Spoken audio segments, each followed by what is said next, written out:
Creating a startup seems to be every CS grad's dream. You have financial freedom and you get to call the shots. But in a recession/depression like we are in now in 2020, it might not be the best move. I've been doing some layoff videos, gathering what startups are laying off, and I've been able to organize them by industry or what service they are offering, and I'm seeing some obvious themes. So in this video, I'm going to talk about what industries are struggling and laying off the most. That might not be a good place to start a new startup or company, and what industries I think will do well despite the recession. So let's get into it, starting off with Fintech companies. Now, a lot of you might be surprised to hear that. I know the fintech industry is in a big move right now from New York to Texas, and you would think that when a recession is happening, these fintech companies would be in high demand, but they were in much higher demand during the big bull run of stocks when houses were selling quickly at high prices and easily. But now that people are reducing home purchases, stocks are not as high as they used to be, and in general, the consumer is trying to save money. Well, that's going to affect these fintech companies. Fintech means loan companies like Source laying off. Now is not a good time to give people loans, even peer-to-peer funding. That is a type of loan, but PeerStreet, a peer-to-peer funding company, is laying off. It also doesn't seem like a good time to start a startup focusing on investments like Tiffin. That totally makes sense to me. When stocks were doing well, it seemed like everyone was selling a stock course or a crypto course. Well, because it was pretty easy to make money when things are going up. But now that things are going down, a lot less people will be involved in investments, and thus you need less companies involved in investments. And in that same accord, as people have less and less money to spend, they're probably looking for less advice on how to spend their discretionary income. The company Albert, which is a financial advice company, is laying off. And I would expect that moving forward, people are going to be more interested in what companies are giving discounts or coupons, not so much how to spend their excess money. Another category I was surprised, the insurance industry. This is not a good time in history to start, particularly a home insurance company. If you haven't heard, the rate for home insurance has gone up a lot. Part of that is due to hurricanes, floods, and earthquakes increasing in frequency, but also because a lot of houses are not being properly maintained, and these insurance companies are raising the bar. I heard some insurance companies will not insure a house with a roof older than 5 years old, which is crazy. Roofs can last up to 15 to 20 years. So the standards are going up, and with higher standards means that other companies must be struggling, right? Well, there's a lot of home insurance companies that have gone out of business or left certain states like Florida. So now is not a good time to make a home insurance company. Likewise, the auto industry is in a huge bubble, and auto insurance is also in a bubble. I got into there's some startup up there that helps you find insurance rate at a cheaper amount, but you pay them a monthly fee. And I got kind of caught up in that. I had a Progressive insurance that it wasn't it was lower than some quotes that I had seen, but it wasn't like the lowest insurance I've ever paid. And I find out that company is charging me every month for the pleasure of them suggesting Progressive to me. Well, I don't think those kind of companies are going to do too well during these times, simply because the customer is probably going to spend more time nowadays to look for a discount and try to avoid those micro charges. I mentioned that in another video. I think these micro charges are going to become the new economy, and people and companies are really going to look for ways to charge you these tiny amounts, like a fee for being recommended insurance.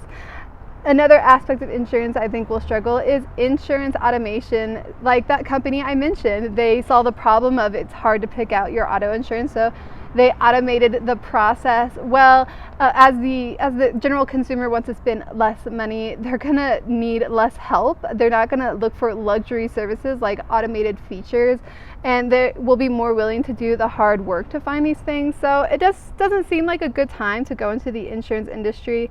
The next industry I have, ecom. That shouldn't be too surprising, as the consumer generally has less money to spend. But I have three different categories of ecom. e-com websites, marketplaces like StockX has been laying off. Amazon is pretty much dominating the e-com marketplace unless you have a niche kind of e-com marketplace like a wholesale fashion. I would even call it StockX kind of niche because they're really into sneakers, but now is not the time to try to start an e-com marketplace. That field seems to be dominated, and those e-com companies are struggling to get their customers to spend the same amount of money as they spent last year. Another e-com would be the e-com product. That means a product you can only buy online. An example would be GoPuff. They're laying off. They actually have a lot of celebrity investors, but generally speaking, you buy GoPuff online, and these products that you can only buy on a website, I mean, unless you have a revolutionary product, something that's not on the market now, if you just have another skincare brand, or if you just have another clothing brand and you're aspirationally trying to start it in 2022, I say either reconsider, delay the timeline, or find a way to get more experience in that industry before you get things going.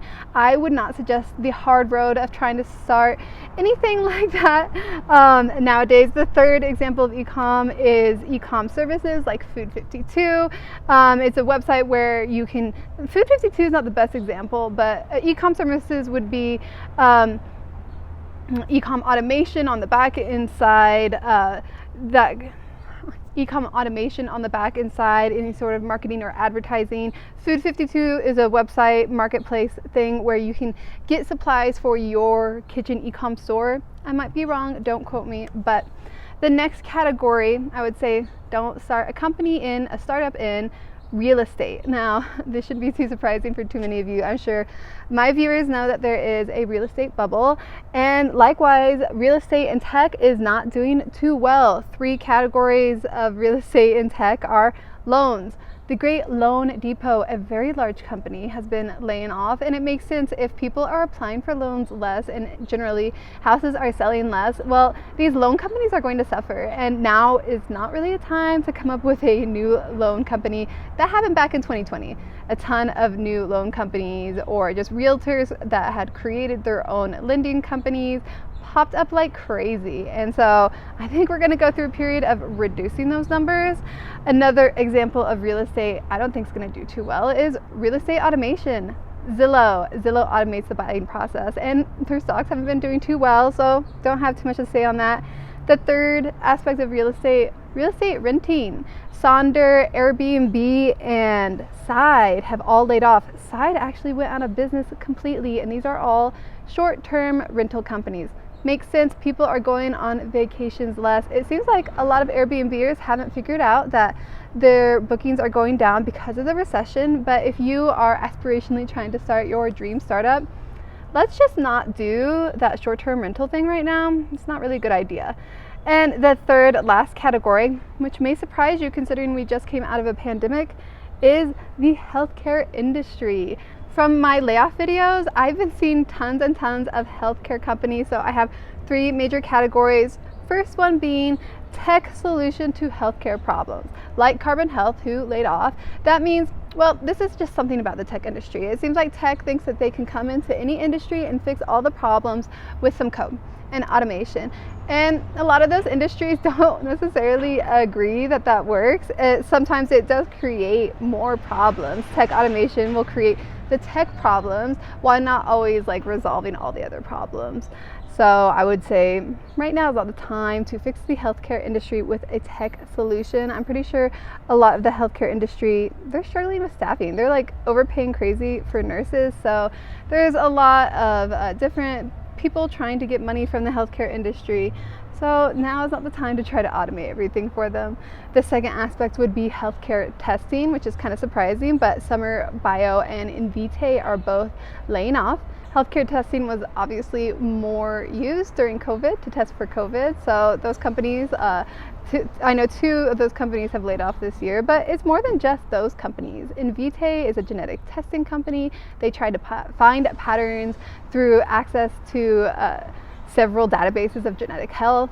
The third category of healthcare would be healthcare for underrepresented groups. That's not a very good way to say it, but I noticed that PAPA, healthcare for the elderly, healthcare for mental health, healthcare for or just companionship for the elderly companies are all laying off right now, which is kind of sad, but it makes sense. The healthcare industry has obviously been a mess since COVID. It was kind of a mess before COVID, but as money tightens up, a lot of people who may have paid for something like Pawpaw for either themselves or their parent, well, that might be a cost-cutting place.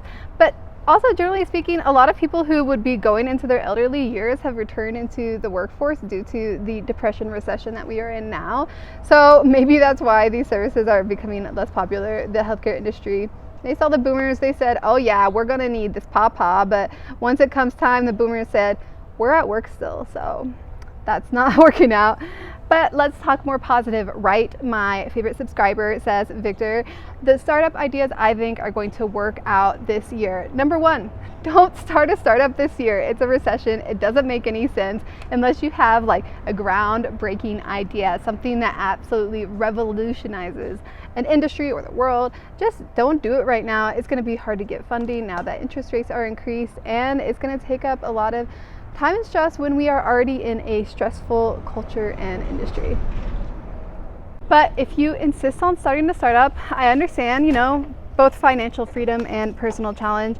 Another aspect that would be good, downfall ideas. Now, kind of depressing, but it's true. If you insist on starting your own business right now, I have 4 main categories. Just look where the bubbles are, right? We have a housing bubble, so we can expect more foreclosures or more people struggling to get rid of a house at a lower price. So that could be an aspect to start a company. Foreclosure automation, it definitely will boom right now, but maybe not so in the future. It definitely will boom right now. Another one, we are also in a tech salary bubble, so something like outsourcing, an outsourcing consultancy company could be a great startup to start right now, because a lot of companies are going to want to outsource. And like I've said in other videos, if you are a company wanting to outsource, it's a lot easier just to hire a consultancy company to outsource engineers, so you don't have to pay for unemployment or any local taxes, and you can just write it off as an expense.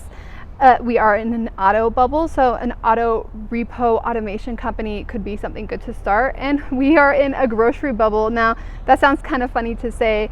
I'm not talking about like a grocery delivery bubble. Don't start a grocery delivery services. They're already going out of business right now, but possibly a grocery coupon startup that is a data collection company. That could be something to start right now, because people really want coupons and data is keen. The third category that might be great to start companies is niche versions of tech giants. I have 3 examples: car bubble, Carvana. What if you created an EV version of Carvana only? Netflix, right? What about an Netflix, right? Netflix, they are laying off. What if you created an educational program so that screenwriters could get their scripts in front of producers at Netflix? And Amazon hosts most of the internet with their Amazon cloud. What if you created B2B cloud hosting services that were cheaper than Amazon and provided all the necessary services for your clients? The fourth category, this one's a bit shorter, but government contracting companies. The government is going to generally do well despite the recession, and government contracts are where it's at.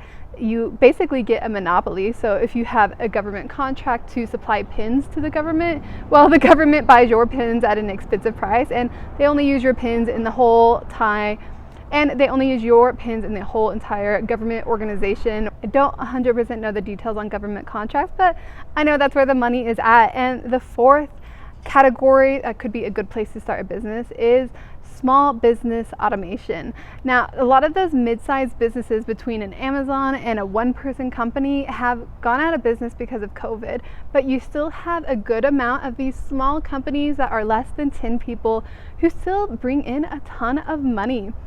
And these companies are always needing services, but a lot of the services needed to automate their systems come at a more expensive price tag that they want, or are meant for more enterprise companies than a small business. So this could be a great place to create automation. What if there was a small repair company that could increase its business or sales with automation of its processes? Well, you could offer small business automation that could go into pet care automation, either through getting new sorts of devices that help monitor the pets better, or automating the process with software or technology.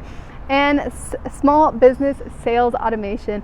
Small businesses are actually really bad at sales, generally because they don't have the ability to hire a third-party salesperson, and most people aren't good at sales. Let's just say it out loud. Providing sales services to these small businesses could be a great way to take a bit of profit and to have a successful company come out during a recession. But that's the end of my video. Those are the businesses, industries I think will suffer and where you could possibly make it out well with a new startup company. Please let me know your thoughts in the comments below and subscribe to my channel. I do want to know what you think about the industries I think could survive the recession. Please give me any feedback. Any feedback you give me, I share not only with my subscribers, but people that I talk to every day at work as a tech recruiter. So you are helping out other people by helping me. Thanks for watching this video, and I hope to see you in the next.